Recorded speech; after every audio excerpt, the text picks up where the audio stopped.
Maithili express की शानदार प्रस्तुति। ढोरी में सटे तो ढोरी में सटे तो ढोरी में सटे तो सामान तोरा ढोरी में सटे तो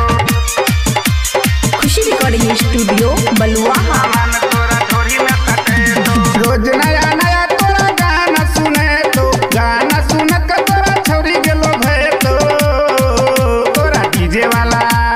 डीजे वाला छोरा पटे तो सामान तोरा ढोरी में सटे तो तोरा डीजे वाला छोरा पटे तो सामान तोरा ढोरी में सटे तो ढोरी में सटे तो है जो ढोरी में सटे तो भुकुर भुकुर ले जब लाइट मुंह पे जले तो तोरा डीजे वाला छोरा पटे तो सामान तोरा ढोरी में सटे तो तोरा डीजे वाला छोरा पटे तो सामान तोरा ढोरी में सटे तो ढोरी में सटे तो सामान तोरा ढोरी में सटे तो डीजे सुमित सतीश रेमा सामान तोरा ढोरी में सटे तो जहिया सहे गे छोरी भेल तू जबान गे डीजे वाला छोरा के बनल पहरान गे जहिया सहे गे छोरी भेल तू जबान गे डीजे वाला छोरा के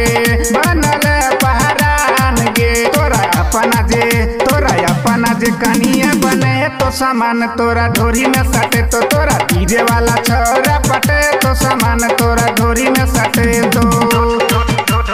ढोरी में सटे तो ढोरी में सटे तो खुशी रिकॉर्डिंग स्टूडियो बलुआ। सामान तोरा ढोरी में सटे तो दीपक डीजे वाला तोरा पीछे भेलो दीवाना गे विकास परदेसी के बजाबे छो गाना गे दीपक डीजे वाला तोरा पीछू भेलो दीवाना गे विकास परदेसी के